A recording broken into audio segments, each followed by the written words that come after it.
The mud was a greedy thing, sucking at the hem of Alara's dress, clinging to her worn leather shoes with a cold, wet insistence. It was the same mud that defined the village of Oakhaven, a perpetual mire of brown and gray that mirrored the souls of its inhabitants. Today, it felt particularly malicious, as if the very ground sought to hold her fast in her humiliation. A raw wind, carrying the scent of damp earth and distant snow, whipped strands of her heavy chestnut hair across her face, stinging her cheeks. She stood on the splintered planks of the trading post platform, a spectacle for the gathered crowd. Their eyes were like stones, hard and unpitying, their muttered words a swarm of biting flies. She was 20 and she was being sold. Her father, a man whittled down by poor harvests and poorer choices, stood beside her, his face a mask of pinched resentment. He avoided her gaze, focusing instead on the small, hungry-looking group of men who had come to inspect his offering. To them, she was not Alara. She was a burden, commodity, the reason for the sale, spoken aloud with a callousness that flayed her spirit raw, was her size. She was not gaunt and bird-boned like the other village girls, whose hunger was a mark of their delicate femininity. Alara was built of sturdier stuff, with broad shoulders, strong arms, and hips that spoke of a lineage accustomed to hard labor and cold winters. In a time of scarcity, her substance was deemed a gluttonous flaw. Too much to feed, her father had declared, the words of final, damning judgment. She eats more than a field hand and brings in naught but gossip. The shame was a physical weight, heavier than her own body. It pressed down on her chest, making each breath a shallow, painful effort. She could feel the chill seeping into her bones, a cold that had nothing to do with the wind. It was the ice of absolute solitude. Every face in the crowd was familiar, yet each was a stranger. She saw Goodwife Gable, whose children she had often watched, purse her thin lips in disapproval. She saw Tam, the boy who had once carved her a clumsy wooden bird, now snickering with his friends, his face twisted into a mask of casual cruelty. The world she had known, cramped and unkind as it was, had just shrunk to the size of this platform, a stage for her disgrace.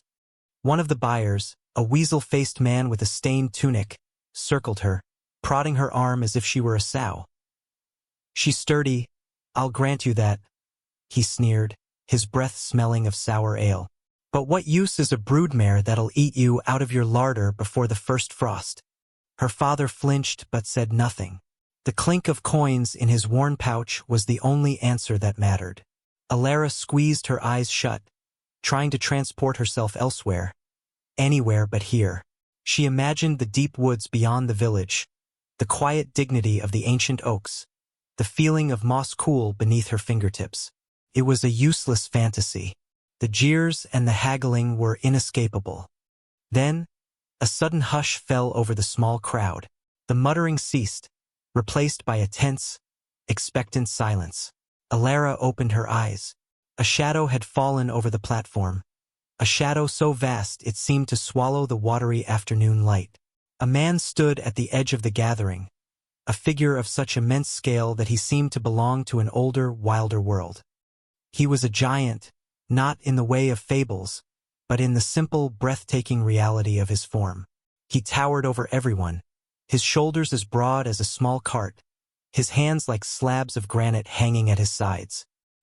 He was cloaked in thick, dark furs that seemed to drink the light, and his face, framed by a rugged, untrimmed beard and a cascade of black hair, was a landscape of harsh angles and unreadable calm. His eyes, the color of a stormy sea, swept over the scene, missing nothing. This was the man from the high peaks, the recluse the villagers spoke of in hushed, fearful tones. They called him Silas. They said he communed with wolves, that he was more beast than man. He moved forward, and the crowd parted for him as if cleaved by a ship's prow. He did not look at the other buyers or at her father. His gaze settled on Alara, and for the first time that day, she felt she was truly being seen. It was not the leering appraisal of the weasel-faced man or the contemptuous dismissal of the villagers. It was a steady, assessing look, deep and unervingly direct.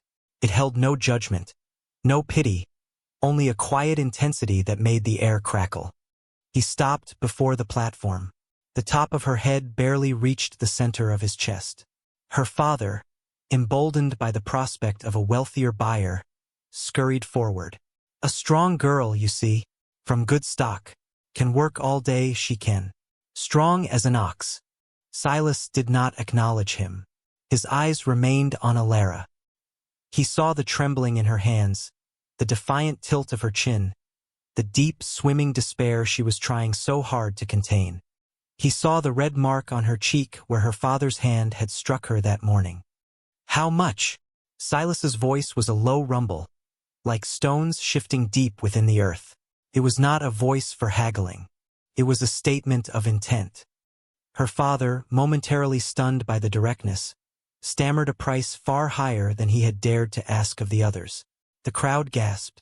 The weasel-faced man scoffed. Without a word, Silas reached into a leather pouch at his belt and produced a handful of silver coins. They were old and heavy, minted with symbols no one in Oakhaven recognized. He counted them out into her father's trembling, grimy hand, the amount precise and final. The transaction was done. Her father stared at the wealth in his palm, his expression a wretched mix of glee and shame.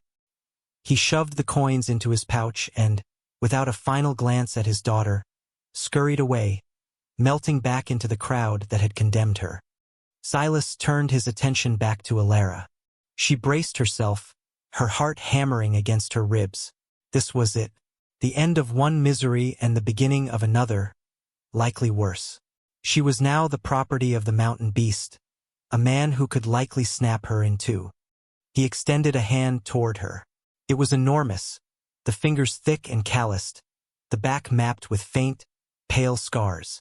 She flinched, expecting a blow, a rough grasp. But his hand stopped, hovering in the air between them, patient. It was an invitation, not a command. Hesitantly, her own hand shaking, she placed it in his.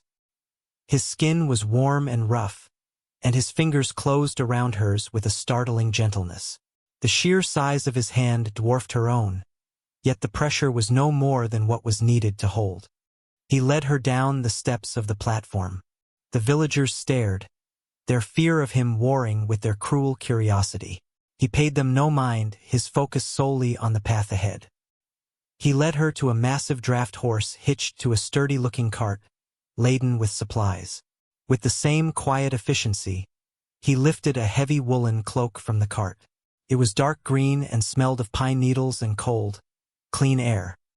He draped it over her shoulders, the weight of it a sudden, surprising comfort against the biting wind. He gestured to the seat on the cart. She climbed up, her movements stiff with apprehension. He untied the horse, swung himself up beside her with an easy, fluid grace that belied his size, and took the reins. The cart lurched forward, the wheels churning through the thick mud. As they passed the last hovel of Oakhaven, Alara risked a look back. The village was already receding, a smudge of gray and brown against a weeping sky. No one waved. No one watched them go. It was as if she had already been erased. The weight of her past life fell away, leaving behind a terrifying, empty void. She pulled the heavy cloak tighter around herself, a lone, silent figure beside a silent giant, journeying toward an unknown fate in the heart of the wild mountains. The journey was a long ascent into silence. The cramped, gossiping world of Oakhaven fell away below them, replaced by the vast, indifferent majesty of the wilderness. They traveled for days, following trails that were often little more than suggestions etched into the landscape. The air grew thinner, cleaner, scented with the sharp tang of pine and the cold breath of stone. Alara, who had never been more than a few miles from her village, felt as if she were traveling to the very edge of the world. Her fear did not vanish, but it began to change. It was a living thing inside her, a coiled serpent in her belly, but its nature shifted from the sharp terror of imminent violence to a dull, persistent hum of uncertainty. Silas remained an enigma. He rarely spoke, and when he did, his words were spare and practical. Eat, rest, hold tight. He moved with a purposefulness that was both intimidating and strangely reassuring. Every action was deliberate, from the way he guided the powerful horse over treacherous terrain to the methodical manner in which he set up their camp each evening. He was not the monster of the village whispers. He was not cruel. He offered her the first portion of their simple meals, usually dried meat, hard bread, and whatever edible roots he gathered along the way. He always took the watch, sitting by the fire long after she had retreated into the cocoon of her bedroll, his massive form a dark silhouette against the flickering flames. He never touched her, save for a steadying hand on her arm when the path was steep or slippery. His touch was always firm, impersonal, yet it lacked the bruising carelessness she had come to expect from men. Slowly, cautiously, Elara began to observe. She stopped seeing just the intimidating size and started noticing the details. She saw the way his eyes, so often fixed on the horizon, would soften when he looked at his horse, murmuring to the animal in a low, soothing tone she never heard him use with her. She saw the skill in his hands as he carved a piece of wood into a functional tool or expertly dressed a rabbit he had snared. There was a deep competence in him, a harmony with the harsh world he inhabited. He was not fighting the wilderness, he was a part of it. One evening, a storm broke upon them with sudden, breathtaking fury. The sky, moments before a placid dusk, turned a bruised purple-black. Rain fell in solid, wind-driven sheets, and the temperature plummeted. Silas guided the horse and cart into the shelter of a shallow cave overhang, the granite wall offering a meager shield against the deluge. The space was tight, forcing them into a proximity they had thus far avoided. Huddled close to the small, sputtering fire he managed to coax to life, Elara shivered, her thin dress soaked through despite the heavy cloak. The cold was relentless, seeping deep into her marrow. Her teeth chattered uncontrollably. She wrapped her arms around herself, trying to conserve what little warmth she had, her misery a suffocating blanket. This was it, she thought. She would die of a lung fever in this forsaken place, a forgotten footnote in a transaction of shame. Silas, who had been staring into the storm, turned to look at her. In the firelight, his face was a mask of shadows and plains.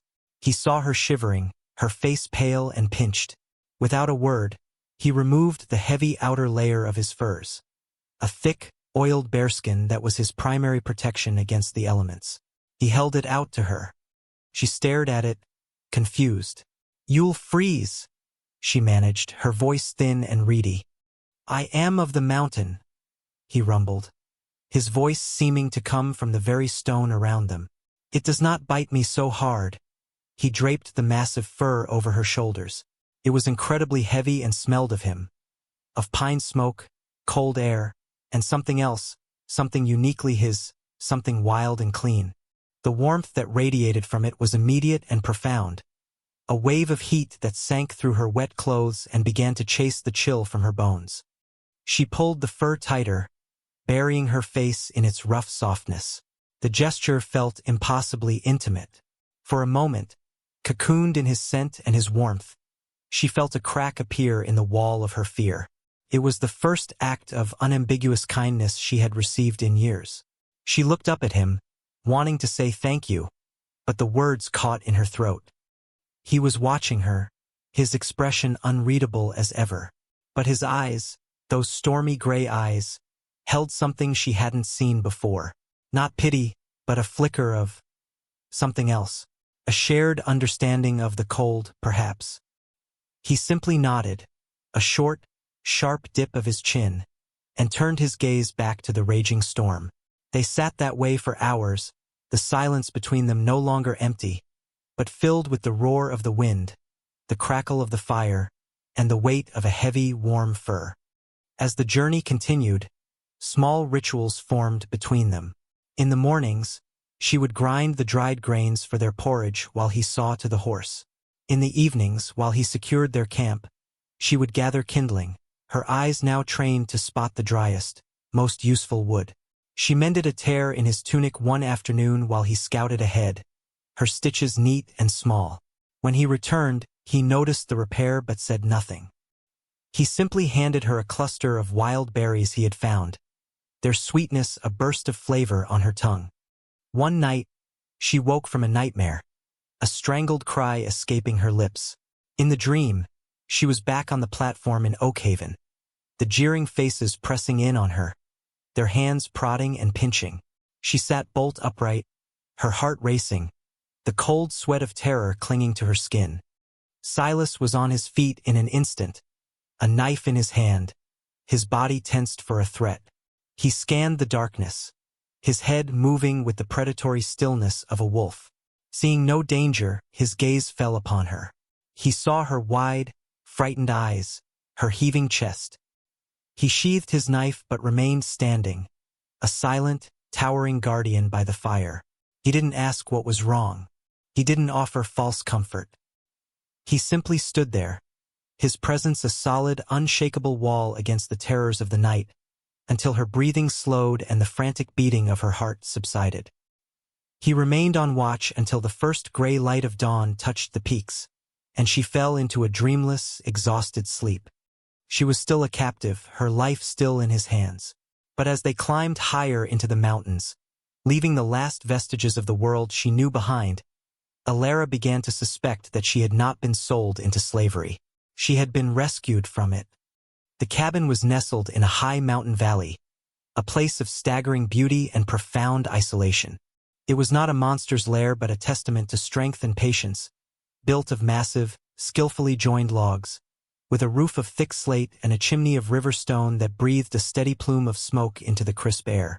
It was built into the lee of a granite cliff face, sheltered from the worst of the winds, and before it lay a small, miraculously green meadow, dotted with hardy mountain wildflowers. A stream, clear and impossibly cold, tumbled down the rocks nearby, its voice a constant, soothing murmur. This was Silas's home. As they arrived, Alara felt a strange sense of homecoming for a place she had never seen. The air here was pure, the silence broken only by the wind, the water, and the distant cry of an eagle. It was a world away from the suffocating mud and malice of Oakhaven. Silas slid down from the cart and, for a moment, simply stood, breathing in the air of his domain. He then turned to Alara, offering a hand to help her down. She took it, her feet landing on solid ground that felt different, firmer, than any she had ever stood upon. The interior of the cabin was as surprising as its location. It was a single large room, but it was orderly and clean. Tools hung neatly on the walls, furs were stacked tidily in a corner, and a massive stone hearth dominated one end of the room, its embers glowing with welcome heat. There was a large, sturdy table, 2 chairs, and a bed built into the far wall, piled high with soft-looking pelts. It was a space built for one, and the starkness of that fact settled upon her. For the first few days, a new kind of uncertainty took root. She was no longer a traveler, but what? A prisoner? A servant? She watched Silas, waiting for orders, for the cruelty she had been conditioned to expect. But the commands never came. He simply went about his life, and by his quiet example, she began to find her own rhythm.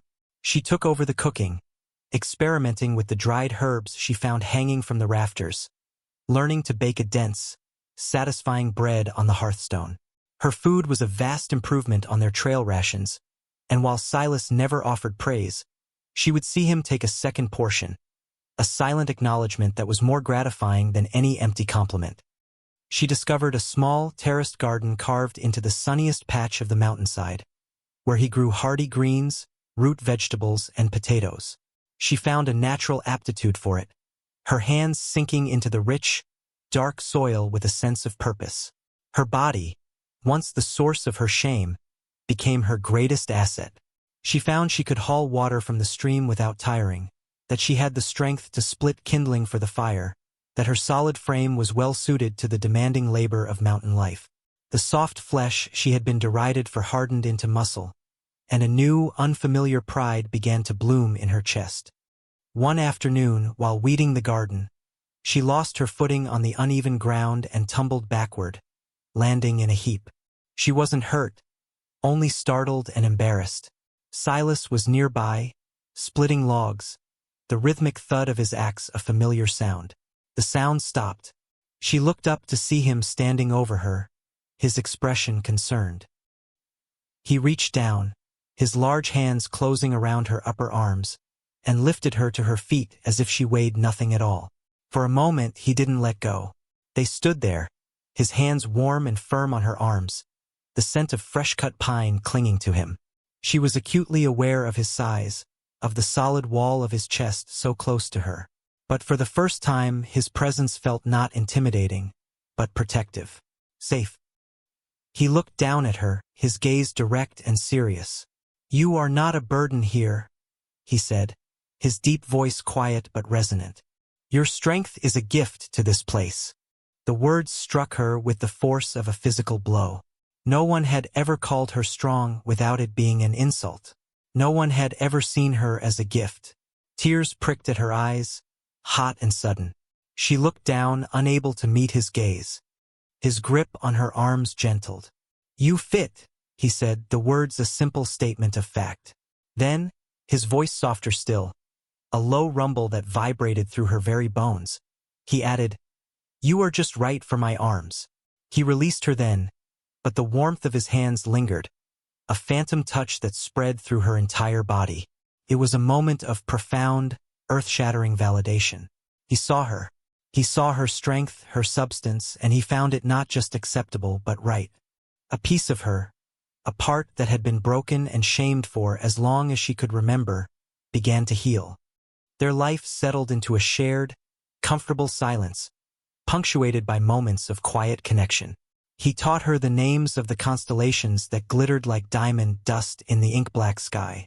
She learned to read the clouds, to predict the weather by the direction of the wind. She found he carved intricate figures of animals in his spare moments.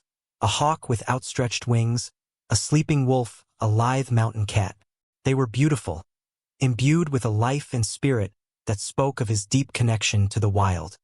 The piece, however, was a fragile thing, a glass bubble in a world of stone. One late autumn day, as Alara was gathering fallen branches at the edge of the woods, she heard voices. They were familiar voices, laced with the sneering, nasal tones of Oakhaven. Her blood ran cold. She crept to the edge of the tree line and peered out. 3 men were making their way up the valley. Her father was one of them. The other 2 were Tam, the boy who had mocked her, and the weasel-faced man who had tried to buy her. They carried cudgels and wore expressions of greedy determination. They must have followed them. Perhaps someone had seen the old silver Silas, had used to pay for her, and spun tales of a mountain hermit hoarding treasure. And they believed that she, the worthless girl, was the key to finding it.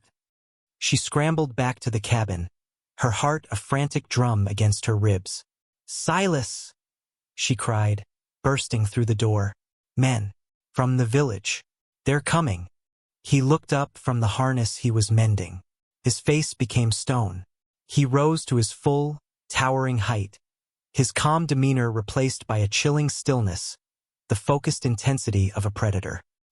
He took a heavy wood axe from its place by the door, its polished head gleaming in the firelight. "Stay inside," he commanded, his voice flat and hard. "Bar the door." He stepped out into the cold afternoon light to face them, a lone giant against the creeping tide of the world's ugliness. Alara's hands trembled as she slid the heavy wooden bar across the door, her mind reeling. The fragile piece of their world was about to be shattered. The cruelty she thought she had escaped had followed her all the way to the top of the world. The heavy bar thudded into place, the sound echoing the frantic beat of Alara's heart. Peering through a small crack in the thick wooden shutters, she watched the scene unfold. The 3 men from Oakhaven stopped a short distance from the cabin, their bravado faltering slightly in the face of Silas's silent, immense form. He stood before his home, the heavy wood axe held loosely in one hand, looking less like a man and more like an elemental force carved from the mountain itself. "We've come for what's ours, giant," the weasel-faced man, whose name was Fawn, called out, his voice a reedy attempt at authority. "The girl, and a share of whatever treasure you're hiding up here." Her father shifted his weight. his eyes darting nervously between Silas and the sturdy cabin. "She's my daughter," he whined, the words a pathetic attempt at justification. "It ain't right, you keeping her up here." Silas remained motionless, his silence more menacing than any threat.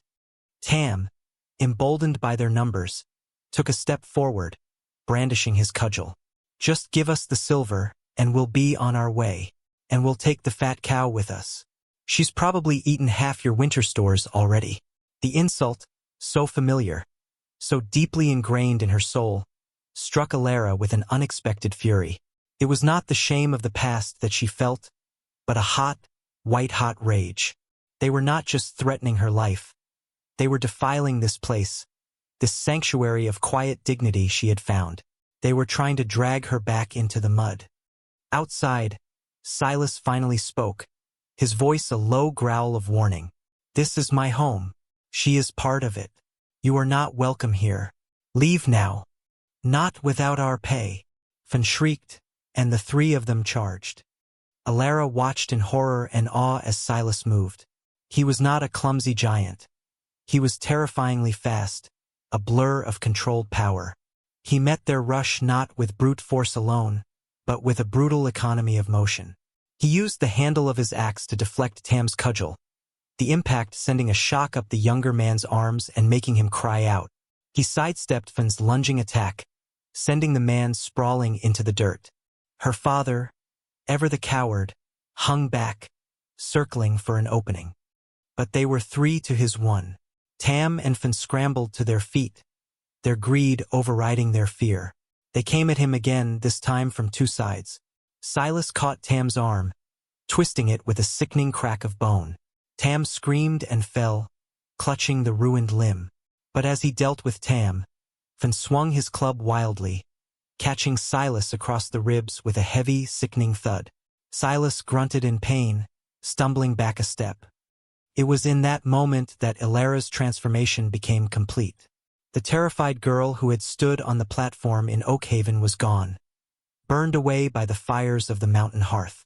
Seeing Silas hurt, seeing him fight for her, for their home, ignited a fierce, protective instinct she never knew she possessed. She would not hide.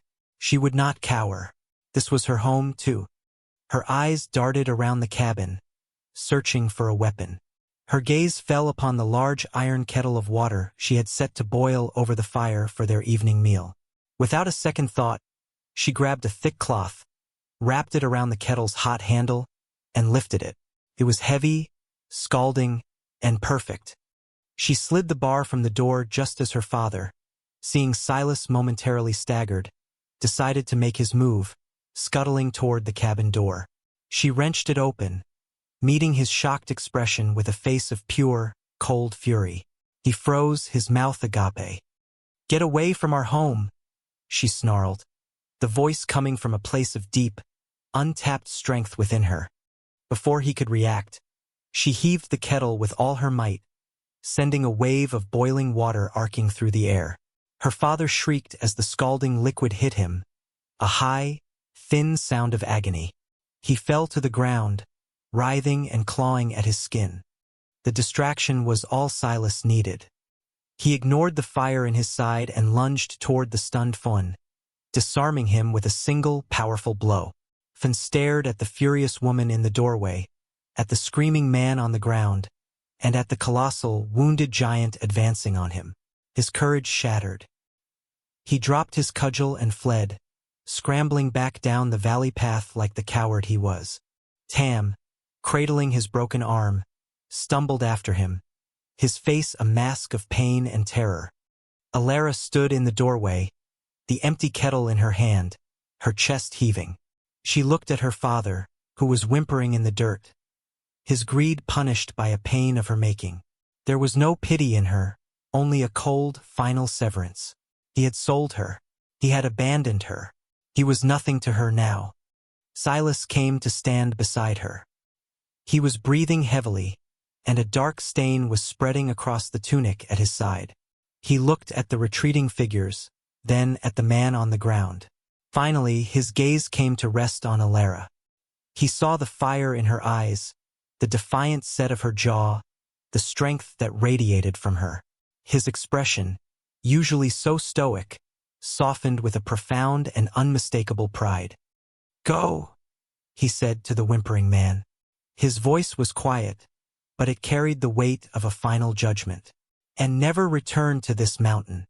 Her father, sobbing, scrambled to his feet and fled, his escape clumsy and pathetic. The silence that descended was absolute. The intruders were gone. The valley was theirs again. The immediate danger had passed, but now a new urgency took its place. Alara saw Silas press a hand to his side, his face tight with pain. "You're hurt," she said, her voice steady. "It is nothing. Let me see," she insisted, her tone leaving no room for argument. She led him inside, closing and barring the door against the cold and the memory of the violation. She helped him to a chair by the fire and gently pushed his hand away, lifting his tunic. A series of dark, ugly bruises were already forming along his ribs. It was a serious injury, but the skin was not broken. She worked with a quiet efficiency that surprised even herself. She fetched a clean cloth and a bowl of icy water from the stream bucket.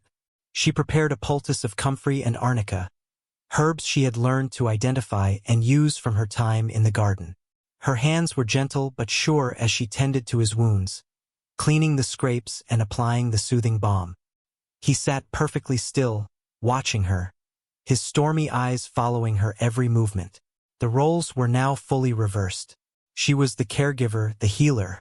He had protected their home with his strength, and now she was protecting him with her knowledge and her care. When she was finished, she sat back on her heels, looking up at him. The firelight played across his rugged features, softening the harsh lines. The silence in the cabin was no longer one of uncertainty, but of deep, shared experience. They had faced a threat together and had prevailed. They had fought for each other. He reached out, his large hand coming to rest on her cheek. His thumb stroked her skin, a touch of incredible tenderness. "You were brave, Alara," he murmured, the first time he had ever spoken her name aloud.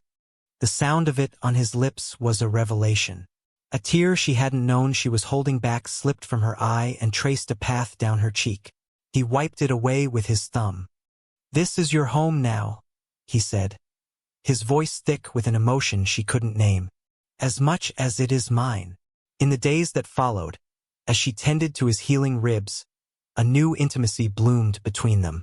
The last walls of fear and uncertainty crumbled, replaced by an unbreakable bond forged in crisis and cemented in mutual care. They spoke more, sharing small pieces of their pasts. He told her of a childhood spent alone in the mountains. She told him of a life spent feeling like she was always too much. One evening, they stood outside the cabin, watching the sun set behind the jagged peaks, painting the sky in fiery strokes of orange and purple. The air was cold and clean, holding the promise of the coming winter. They had repaired the damage from the fight, reinforcing the door, and the rhythm of their life had returned, stronger and more certain than before. Alara looked out at the vast, wild landscape that was now her world. She felt no fear, only a profound sense of belonging. The body she had been taught to hate was the body that had allowed her to thrive here, the body that held a strength she was only just beginning to understand. Her worth was not measured by the cruel standards of a starving village, but by the resilience of her own spirit. Silas came to stand behind her, his presence a familiar, comforting warmth at her back. He did not touch her, but she could feel him there, a silent guardian. "I was never worth the silver you paid," she said quietly, the words a final exorcism of her old shame. She felt his hand come to rest on her shoulder, his large fingers curling gently over the worn fabric of her dress. "I did not buy a burden," he said, his deep voice a soft rumble against her ear. "I saw a captive spirit in a cage of mud and whispers, and I paid to set it free." He turned her to face him, his hands moving to cup her face. He looked down at her, and in his eyes, she saw not a reflection of her flaws, but a vision of her strength. She saw acceptance. She saw home. He lowered his head and, with a gentleness that belied his immense power, he kissed her. It was not a kiss of passion, but of deep, quiet reverence. A seal on a silent promise, a confirmation of all that had passed between them. A beginning. As the first stars began to prick the darkening sky, they stood together, two solitary figures who had found their other half in the heart of the unforgiving mountains. The world was still a harsh and often cruel place, but here, in their small valley, they had built a sanctuary not of wood and stone, but of mutual respect, shared strength, and a love as quiet and as powerful as the ancient peaks that cradled them. She was no longer the girl who was sold, but the woman who had found her worth. And she was finally and completely home.